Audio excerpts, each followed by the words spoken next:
Hello friends, ಎಲ್ಲರೂ ಹೇಗಿದ್ದೀರಾ? Welcome back to my channel. ನಾನು ಅರ್ಚನಾ ಜಗನ್ನಾಥ್ ಮಾತಾಡ್ತಾ ಇದ್ದೀನಿ. ನಾನು ಇವತ್ತು ಒಂದು ಗೌರ್ಮೆಂಟ್ ರೆಕ್ರೂಟ್ಮೆಂಟ್ ಜಾಬ್ಸ್ ಬಗ್ಗೆ ನಿಮಗೆ ಹೇಳೋಣ ಅಂಥೇಳಿ ಈ ಒಂದು ವಿಡಿಯೋನ ಕತ್ತಾ ಬಾ ಗುಚ್ಚಿ ಬಾ ಗುಚ್ಚಿ ಹಲೋ ಡಲ್ hi hi. Bangalore metro railway ಸ್ಟೇಷನಲ್ಲಿ ಈ 2025ರಲ್ಲಿ ಬಂದಿರುವಂತಹ ಹೊಸ ಜಾಬ್ ಬಗ್ಗೆ ತಿಳಿಸೋಣ ಅಂತ ಹೇಳಿ ಒಂದು ವಿಡಿಯೋ ಮಾಡ್ತಾಯಿದ್ದೀನಿ. ಯಾರ್ಯಾರು ನನ್ನ ಚಾನಲ್ನ ಹೊಸದಾಗಿ ನೋಡ್ತಾ ಇದ್ದೀರಿ, ದಯವಿಟ್ಟು ನನ್ನ ಚಾನಲ್ನ ಸಬ್ಸ್ಕ್ರೈಬ್ ಮಾಡ್ಕೊಳ್ಳಿ. ಆದಷ್ಟು ನಿಮ್ಮ ಫ್ರೆಂಡ್ಸ್ಗೆಲ್ಲ ಶೇರ್ ಮಾಡಿ. ಈ ಒಂದು ಉದ್ಯೋಗದಿಂದ ಪ್ರತಿಯೊಬ್ಬರಿಗೂ ಹೆಲ್ಪ್ ಆಗುತ್ತೆ, ಅವರು ಸಹ ಜಾಬನ್ನು ಅಪ್ಲೈ ಮಾಡೋದಕ್ಕೆ.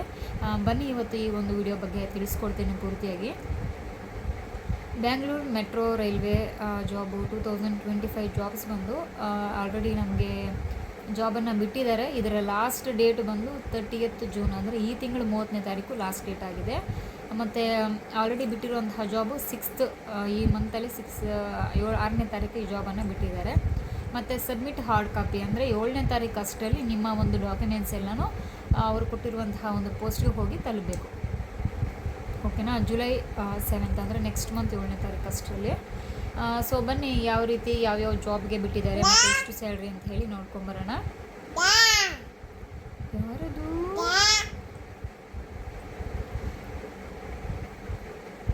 ಜನರಲ್ ಮ್ಯಾನೇಜರ್ ಮತ್ತು ಟ್ರ್ಯಾಕ್ಟಿಂಗ್ ರೋಲಿಂಗ್ ಸ್ಟಾಕ್. ಮ್ಯಾಕ್ಸಿಮಮ್ 55 ವರ್ಷ ಆಗಿರಬೇಕು, ಮಿನಿಮಮ್ 18 ವರ್ಷ ಆಗಿರಬೇಕು. 18 ವರ್ಷದ ಮೇಲೆ 55 ವರ್ಷದ ಕೆಳಗಡೆ ಏಜ್ ಆಗಿರಬೇಕು. ಡೆಪ್ಟಿ ಜನರಲ್ ಮ್ಯಾನೇಜರ್ ಪೋಸ್ಟ್ಗೆ ಮ್ಯಾಕ್ಸಿಮಮ್ 48 ಇಯರ್ಸ್ ಒಳಗಡೆ ಇರಬೇಕು, 18 ಇಯರ್ಸು ಮೇಲುಗಡೆ ಇರಬೇಕು. ಇದು ಪ್ರೊಸೆಸ್ ಬಂದು ರಿಟರ್ನ್ ಎಕ್ಸಾಮ್ ಅಂತ ಇರುತ್ತೆ. ರಿಟರ್ನ್ ಎಕ್ಸಾಮ್ಸ್ ಇರುತ್ತೆ, ಪ್ಲಸ್ ಇಂಟರ್ವ್ಯೂ ಇರುತ್ತೆ. ಅಂದರೆ ನೀವು ಯಾವ ಪೋಸ್ಟಿಗೆ ಅಪ್ಲೈ ಮಾಡ್ತೀರೋ ಅದ್ರ ರಿಲೇಟೆಡು ಕೆಲವೊಂದು ಎಕ್ಸಾಮ್ಸನ್ನು ಕೊಡ್ತಾರೆ. ಆ ಎಕ್ಸಾಮ್ಸು ಪಾಸ್ ಆಗಬೇಕು. ನೋಡಿ, ಯಾವುದೇ ಒಂದು ಮೆಟ್ರೋ ಜಾಬ್ ಆದ್ರೂ ಸ್ಪಷ್ಟವಾಗಿ ಕನ್ನಡವನ್ನು ಮಾತಾಡಬೇಕು. ಕನ್ನಡ ಇಲ್ಲಿ ಮಾತಾಡೋಕ್ಕೆ ಬಂದಿಲ್ಲ ಅಂದರೆ ಸ್ವಲ್ಪ ಕಷ್ಟ ಆಗುತ್ತೆ. ಏಕೆಂದರೆ ನಮ್ಮ ಬೆಂಗಳೂರಲ್ಲಿ ಈಗ ಪ್ರತಿಯೊಂದು ಗೌರ್ಮೆಂಟ್ ಜಾಬಲ್ಲೂ ಬಂದು ಸಹ ನಮಗೆ ಒಂದು ಕನ್ನಡದಲ್ಲಿ ಮಾತಾಡೋರು ಅಥವಾ ನಮ್ಮ ಕನ್ನಡಿಗರಿಗೆ ಒಂದು ಒಳ್ಳೊಳ್ಳೆ ಬೆನಿಫಿಟ್ಸನ್ನು ಕೊಡ್ತಾ ಇದ್ದಾರೆ. ಆ ಒಂದು ವಿಚಾರಕ್ಕೆ ನಾವು ತುಂಬ ಖುಷಿ ಪಡಬೇಕು. ಎಲ್ಲ ಒಂದು ಗೌರ್ಮೆಂಟ್ ಜಾಬ್ದಲ್ಲೂ ಎಸ್ಪೆಷಲಿ ಮೆಟ್ರೋಲಿ ಒಂದು ಸ್ಪಷ್ಟವಾಗಿ ಕನ್ನಡ ಮಾತಾಡೋಕ್ಕೆ ಬರಬೇಕು, ಸ್ಪಷ್ಟವಾಗಿ ಕನ್ನಡ ಬರೆಯೋದಕ್ಕೆ ಬರಬೇಕು ಅನ್ನೋ ಒಂದು ರೂಲ್ಸನ್ನು ಮಾಡಿದ್ದಾರೆ. ಅದು ನನಗೆ ತುಂಬ ಖುಷಿ ಆಯಿತು. ಇಲ್ಲಿ ಬಂದು ನೋಡಿ, ರಿಟರ್ನ್ ಟೆಸ್ಟು ಮತ್ತು ಇಂಟರ್ವ್ಯೂ ಇರುತ್ತೆ. ರಿಟರ್ನ್ ಟೆಸ್ಟ್ ಆದಮೇಲೆ ಇಂಟರ್ವ್ಯೂ ಬೇಸಸ್ ಇರುತ್ತೆ. ಇಂಟರ್ವ್ಯೂ ಬೇಸಸ್ ಆದಮೇಲೆ ನಿಮ್ಮ ಒಂದು ಡಾಕ್ಯುಮೆಂಟ್ಸ್ ವೆರಿಫಿಕೇಷನ್ ಅನ್ನೋದನ್ನು ಮಾಡ್ತಾರೆ. ಡಾಕ್ಯುಮೆಂಟ್ಸ್ ವೆರಿಫಿಕೇಷನ್ ಆದಮೇಲೆ ನಿಮಗೆ ಕಂಪ್ಲೀಟಾಗಿ ಜಾಬ್ ಪ್ರೊಸೆಸಿಂಗ್ ಹೆಂಗಿರುತ್ತೆ ಅಂತ ಹೇಳಿ ನಿಮಗೆ ಮಾಹಿತಿಯನ್ನು ಕೊಡ್ತಾರೆ. ಇನ್ನು ಜನರಲ್ ಮ್ಯಾನೇಜರ್ ಮತ್ತು ಟ್ರ್ಯಾಕ್ಷನ್ನು ರೋಲಿಂಗ್ ಸ್ಟಾಕು ಅವರಿಗೆ 2,06,225 ರೂಪಾಯಿ ಸ್ಯಾಲ್ರಿ ಇರುತ್ತೆ. ಮತ್ತು ಡೆಪ್ಟಿ ಮ್ಯಾನೇಜರ್ ಪೋಸ್ಟಿಗೆ 1,64,000 ರೂಪಾಯಿ ಇರುತ್ತೆ ಅವರಿಗೆ ಸ್ಯಾಲ್ರಿ ಅನ್ನೋದು. ಇದು ಬಂದು BMRCL ರೆಕ್ರೂಟ್ಮೆಂಟ್ 2025 ಈ ಒಂದು ರಿಲೇಟೆಡಲ್ಲಿ ಜಾಬನ್ನು ಬಿಟ್ಟಿದ್ದಾರೆ. ಇದು ಬಂದು ಆನ್ಲೈನಲ್ಲಿ ಅಪ್ಲೈಯನ್ನು ಮಾಡಬೇಕು. Visiting official website English BMRCLco.in ಬಂದು ಈ ಒಂದು ವೆಬ್ಸೈಟ್ ಇರುತ್ತೆ. ಆನ್ಲೈನಲ್ಲಿ ಬಂದು 6th ಜೂನ್ ಟು 30th ಜೂನ್ವರೆಗೂ ಲಾಸ್ಟ್ ಡೇಟ್ ಇರುತ್ತೆ. 6th ಜೂನಿಂದ 30th ಜೂನ್ ಒಳಗಡೆ ಅಪ್ಲೈ ಮಾಡಬೇಕು. ಆನ್ಲೈನ್ ಅಪ್ಲಿಕೇಶನನ್ನು ಹಾಕಬೇಕಾಗುತ್ತೆ. ಇದು ಪ್ರೊಸೆಸಿಂಗ್ ಯಾವ ರೀತಿ ಅಂದರೆ, ನೀವು ಆನ್ಲೈನಲ್ಲಿ ಅಪ್ಲಿಕೇಶನನ್ನು ಹಾಕಬೇಕು. ಆನ್ಲೈನನ್ನು ಅಪ್ಲಿಕೇಶನ್ ಹಾಕಿ ಆ ಒಂದು ಅಪ್ಲಿಕೇಶನ್ ಫಾರ್ಮ್ ಏನಿದೆ ಅದನ್ನು ಪ್ರಿಂಟೌಟನ್ನು ತೊಗೊಬೇಕಾಗುತ್ತೆ. ಓಕೆನಾ? ಪ್ರಿಂಟೌಟನ್ನು ತೊಗೊಂಡು ಅದನ್ನು ಆ ಪ್ರಿಂಟೌಟ್ ಜೊತೆಗೆ ನಿಮ್ಮ ಒಂದು ಡಾಕ್ಯುಮೆಂಟ್ಸ್ ಏನಿದೆ, ನಿಮ್ಮ ಆಧಾರ್ ಕಾರ್ಡು ಮತ್ತು ಏನು ಮಾಡಿದ್ದೀರಾ, ಡಿಗ್ರಿ ಮಾಡಿದ್ದೀರಾ ಅಥವಾ ಇಂಜಿನಿಯರಿಂಗ್ ಮಾಡಿದ್ದೀರಾ, ಆ ಒಂದು SLC PUC ಮತ್ತು ಡಿಗ್ರಿ, ಆ ಒಂದು ಕಂಪ್ಲೀಟ್ ಸರ್ಟಿಫಿಕೇಟ್ಸ್ ಒಂದು ಜೆರಾಕ್ಸನ್ನು ತೊಗೊಳ್ಳಿ. ಆ ಜೆರಾಕ್ಸ್ ಜೊತೆಲಿ ಈ ಒಂದು ಪ್ರಿಂಟೌಟ್ ಏನಿದೆ ಆ ಪ್ರಿಂಟೌಟನ್ನು ಪಿನ್ ಮಾಡಿ ಈ ಒಂದು ಅಡ್ರೆಸ್ಗೆ ಸೆಂಡ್ ಮಾಡಬೇಕಾಗುತ್ತೆ. ಯಾವುದು ಅಡ್ರೆಸ್ ಏನಪ್ಪ ಅಂದರೆ, ಜನರಲ್ ಮ್ಯಾನೇಜರ್ ಅಂದರೆ HR ಕಳಿಸ್ಬೇಕಾಗುತ್ತೆ. Bangalore metro railway corporation limited, 3rd floor, BMTC complex, KH road, Shantinagar, Bengaluru 560027. ಈ ಒಂದು ಅಡ್ರೆಸ್ಗೆ ನೀವು ಆ ಕಾಪಿ ವಿತ್ ನಿಮ್ಮ ಡಾಕ್ಯುಮೆಂಟ್ಸನ್ನು ಕಳಿಸ್ಬೇಕಾಗುತ್ತೆ. ಈ ಡಾಕ್ಯುಮೆಂಟ್ಸ್ ಬಂದು 7 ಜುಲೈಗೆ ಲಾಸ್ಟ್ ಆಗುತ್ತೆ. 7 ಜುಲೈ ಒಳಗಡೆ ಈ ಡಾಕ್ಯುಮೆಂಟ್ಸ್ನ ನೀವು ಕಳಿಸ್ಬೇಕಾಗುತ್ತೆ. ಓಕೆನಾ? ಈ ಡಾಕ್ಯುಮೆಂಟ್ಸ್ನ ಕಳಿಸಿದ ಆದಮೇಲೆ ನಿಮಗೆ ಅವ್ರ ಕಡೆಯಿಂದ ಒಂದು ಕಾಲು ಅಥವಾ ಒಂದು ನೋಟಿಫಿಕೇಷನ್ ಥರ ಕಳಿಸ್ತಾರೆ.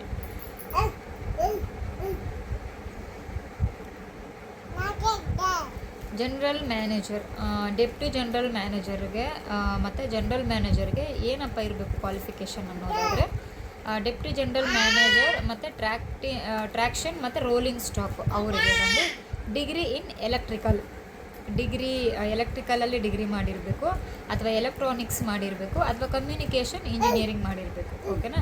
ನೆಕ್ಸ್ಟು ಡೆಪ್ಯೂಟಿ ಜನರಲ್ ಮ್ಯಾನೇಜರ್ಗೆ ಡಿಗ್ರಿ ಇನ್ ಎಲೆಕ್ಟ್ರಿಕಲ್ ಇಂಜಿನಿಯರಿಂಗಲ್ಲಿ ಡಿಗ್ರಿಯನ್ನು ಮಾಡಿರಬೇಕು. ಯಾರಿಗೆ? ಡೆಪ್ಟಿ ಜನರಲ್ ಮ್ಯಾನೇಜರ್ಗೆ. ಓಕೆನಾ. Next deputy general manager operation ಅವರಿಗೆ degree in electrical, mechanical, electronics, communication, computer science and engineering ಮಾಡಿರಬೇಕು.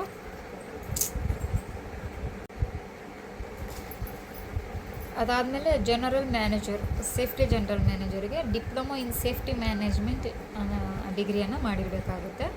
ಮತ್ತು ಡೆಪ್ಯೂಟಿ ಜನರಲ್ ಮ್ಯಾನೇಜರ್ಗೆ ಡಿಗ್ರಿ ಇನ್ ಸಿವಿಲ್ ಇಂಜಿನಿಯರಿಂಗನ್ನು ಮಾಡಿರಬೇಕಾಗುತ್ತೆ. ಮತ್ತು deputy general manager AFC degree in electronics, communication, computer science ಮತ್ತು ಟೆಲಿಕಮ್ಯುನಿಕೇಷನ್ ಇಂಜಿನಿಯರಿಂಗನ್ನು ಮಾಡಿರಬೇಕು. ಟೋಟ್ಲಾಗಿ ಈ ಎಲ್ಲ ಒಂದು BMRCL ಏನು ಜಾಬ್ ಇದೆ ಇದೆಲ್ಲದಕ್ಕೂ ನೀವು ಇಂಜಿನಿಯರಿಂಗನ್ನು ಕಂಪ್ಲೀಟ್ ಮಾಡಿರಬೇಕು. ಇಂಜಿನಿಯರಿಂಗ್ ಎಲೆಕ್ಟ್ರಾನಿಕ್ಸು, ಮೆಕ್ಯಾನಿಕಲ್ಲು ಮತ್ತು ಕಂಪ್ಯೂಟರ್ ಸೈನ್ಸ್ ಆ್ಯಂಡ್ ಇಂಜಿನಿಯರಿಂಗು ಈ ಒಂದು ಎಜುಕೇಷನನ್ನು ನೀವು ಕಂಪ್ಲೀಟ್ ಮಾಡಿರಬೇಕಾಗುತ್ತೆ.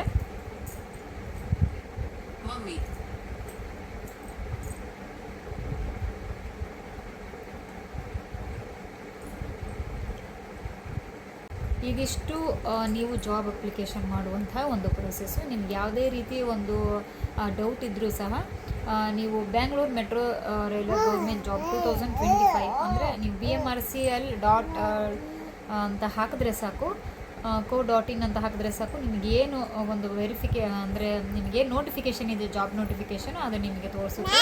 ನೀವು ಇನ್ನೂ ಅದ್ರ ತಕ್ಕಂಗೆ ಬೇರೆ ಏನಾದರೂ ಅದ್ರ ಬಗ್ಗೆ ತಿಳ್ಕೊಬೇಕಂದ್ರೆ ನೀವು ಆರಾಮಾಗಿ ತಿಳ್ಕೊಬೋದು. ಕಂಪ್ಲೀಟಾಗಿ ಇಂಜಿನಿಯರಿಂಗ್ ಯಾರು ಮಾಡಿದ್ದಾರೆ, ಮೆಕ್ಯಾನಿಕಲ್, ಸಿವಿಲ್ ಇಂಜಿನಿಯರಿಂಗು ಮತ್ತು electronics, computer science and engineering, ಈ ಎಲ್ಲ ಇಂಜಿನಿಯರಿಂಗ್ ಮಾಡಿರೋರು ಸಹ ಈ ಒಂದು BMRCL ಒಂದು ಜಾಬ್ಗೆ ಅಪ್ಲೈ ಮಾಡ್ಬೋದು. ಆರಾಮಾಗಿ ನೀವು ಅದಕ್ಕೆ ಎಲಿಜಿಬಲ್ ಆಗಿರ್ತೀರ. ಓಕೆನಾ. ಈಗ ಏನು ಹೇಳಿದೆ ಇದೆಲ್ಲ ಒಂದು ಡಾಕ್ಯುಮೆಂಟ್ಸ್ನ ತೊಗೊಂಡೋಗಿ ನೀವು ಆದಷ್ಟು ಬೇಗ ಈ ಒಂದು ವೆಬ್ಸೈಟಲ್ಲಿ ಹೋಗಿ ಜಾಬನ್ನು ಅಪ್ಲೈ ಮಾಡಿ. BMRCL.government.in ಈ ಒಂದು ವೆಬ್ಸೈಟ್ಗೆ ಹೋಗಿ ಜಾಬನ್ನು ಅಪ್ಲೈ ಮಾಡಿ. ಅಲ್ಲೇ ನಿಮಗೆ ನೋಟಿಫಿಕೇಷನ್ ಅಂತ ಕೊಟ್ಟಿರ್ತಾರೆ. ಲಾಸ್ಟ್ ಡೇಟ್ ಬಂದು ಈ ಮಂತ್ 30th ಲಾಸ್ಟ್ ಡೇಟ್ ಇದೆ. ನೀವು ಆರಾಮಾಗಿ ಅಪ್ಲೈ ಮಾಡ್ಬೋದು. ಲಾಸ್ಟ್ ಇನ್ನೊಂದು 2-3 ಡೇಸ್ ಎಂಡಲ್ಲಿ ನೀವೇನಾದ್ರು ಅಪ್ಲೈ ಮಾಡೋಕ್ಕೆ ಹೋದರೆ ಸರ್ವರ್ ಇಶ್ಯೂಸ್ ಅಂತ ಬರುತ್ತೆ. ನಾರ್ಮಲಾಗಿ ಗೌರ್ಮೆಂಟ್ ಆಫೀಸ್ಗಳಲ್ಲಾಗಿರ್ಬೋದು, ಗೌರ್ಮೆಂಟ್ ಜಾಬ್ ಅಪ್ಲೈ ಮಾಡಬೇಕಾಗಿರ್ಬೋದು, ಈ ಒಂದು ಸರ್ವರ್ ಪ್ರಾಬ್ಲಮ್ ಅನ್ನೋದು ಇದು ಸರ್ವೇ ಸಾಮಾನ್ಯ ಆಗಿಬಿಟ್ಟಿದೆ. ನೀವು ಎಲ್ಲೇ ಹೋದರೂ ಸರ್ವರ್ ಪ್ರಾಬ್ಲಮ್ ಅಂತಾರೆ. ಸೊ ಅದಕ್ಕೋಸ್ಕರ ಇನ್ನೊಂದು 1 ವಾರ 2 ವಾರ ಇದೆ ಅನ್ನೋಷ್ಟರಲ್ಲಿ ಆದಷ್ಟು ಬೇಗ ನೀವು ಜಾಬನ್ನು ಅಪ್ಲೈ ಮಾಡ್ಕೊಳ್ಳಿ. ದಯವಿಟ್ಟು ಲಾಸ್ಟ್ 3 ಡೇಸ್ 4 ಡೇಸ್ ಅನ್ನೋ ಟೈಮಲ್ಲಿ ಅಪ್ಲೈ ಮಾಡೋಕ್ಕೆ ಹೋಗಬೇಡಿ. ಅದು ಅಪ್ಲೈ ಆಗಿದೆಯಾ ಆಗಿಲ್ವಾ ಅಂತೇಳಿ ಖಂಡಿತವಾಗ್ಲೂ ನಮ್ಗೆ ಗೊತ್ತಾಗೋದೇ ಇಲ್ಲ. ಸರ್ವರ್ ಪ್ರಾಬ್ಲಮ್ ಅಂತ ಹೇಳ್ತಾರೆ. ಸುಮಾರು ಜನ ಇರ್ತಾರೆ ಅಪ್ಲೈ ಮಾಡೋರು. ನಾವು ಅಂದ್ಕೊತೀವಿ ನಾವೇ ಅಂತ. ನನ್ನ ಪ್ರಕಾರ ಎಲ್ಲ ಜಿಲ್ಲೆಗಳಿಂದಲೂ ಸುಮಾರು ಜನ ಅಪ್ಲೈ ಮಾಡ್ತಾ ಇರ್ತಾರೆ. 1,000, 10,000, 12,000 ಜನ ಅಪ್ಲೈ ಮಾಡ್ತಾ ಇರ್ತಾರೆ. ಅದಕ್ಕೆ ಯಾರಿಗೆ ಜಾಬಿಗೆ ಬರುತ್ತೆ ಅಂತ ನಮಗೂ ಗೊತ್ತಿಲ್ಲ. ಯಾರಿಗಾದರೂ ಬಂದರೂ ಪರವಾಗಿಲ್ಲ, ಒಳ್ಳೆಯದು. ಬಟ್ ನಮ್ಮ ಈ ಒಂದು ವಿಡಿಯೋ ಯಾರಿಗಾದ್ರೂ ಒಬ್ಬರಿಗೆ ಅನುಕೂಲ ಆಗುತ್ತೆ ಅಲ್ವಾ. ಯಾರ್ಯಾರು ಜಾಬನ್ನು ಅಪ್ಲೈ ಮಾಡಬೇಕು ಅಂದ್ಕೊಂಡಿದ್ದಾರೆ ಅಂಥವ್ರಿಗೆಲ್ಲ ನಮ್ಮ ಕಡೆಯಿಂದ ಅನುಕೂಲ ಆಗಲಿ ಅನ್ನೋದಕ್ಕೋಸ್ಕರ ಈ ಒಂದು ವಿಡಿಯೋ ಮಾಡ್ತಾಯಿದ್ದೀನಿ. ಸ್ಯಾಲ್ರೀಸು ಸಹ ತುಂಬ ಚೆನ್ನಾಗಿದೆ. 1,60,000 salary general manager, deputy manager ಎಲ್ರಿಗೂ ನನ್ನ ಪ್ರಕಾರ ತುಂಬ ಒಳ್ಳೆಯದು. ಅಪ್ಲೈ ಮಾಡ್ಬೋದು. ಗೌರ್ಮೆಂಟ್ ಜಾಬ್ ಅಂದ ತಕ್ಷಣ ನಿಮ್ಮ ಲೈಫೇ ಚೇಂಜ್ ಆಗಿಬಿಡುತ್ತೆ. ಆರಾಮಾಗಿ ನೀವು ಅಪ್ಲೈ ಮಾಡ್ಕೊಳ್ಳಿ. ಆದಷ್ಟು ನನ್ನ ಒಂದು ವಿಡಿಯೋಸು ಇಷ್ಟ ಆದರೆ ನಿಮಗೆ ಸಬ್ಸ್ಕ್ರೈಬ್ ಮಾಡ್ಕೊಳ್ಳಿ. ಆದಷ್ಟು ನಿಮ್ಮ ಫ್ರೆಂಡ್ಸ್ಗೆಲ್ಲ ಶೇರ್ ಮಾಡಿ. ನೆಕ್ಸ್ಟು ಒಂದು ವಿಡಿಯೋದಲ್ಲಿ ಖಂಡಿತವಾಗ್ಲೂ ಇನ್ನೊಂದು ಒಳ್ಳೆ ಜಾಬ್ನ ಜೊತೆಗೆ ನಿಮ್ಮನ್ನು ಕಾಂಟ್ಯಾಕ್ಟ್ ಮಾಡ್ತೀನಿ. ನೆಕ್ಸ್ಟು ಒಂದು ವಿಡಿಯೋದಲ್ಲಿ ಸಿಗೋಣ. ಬಾಯ್.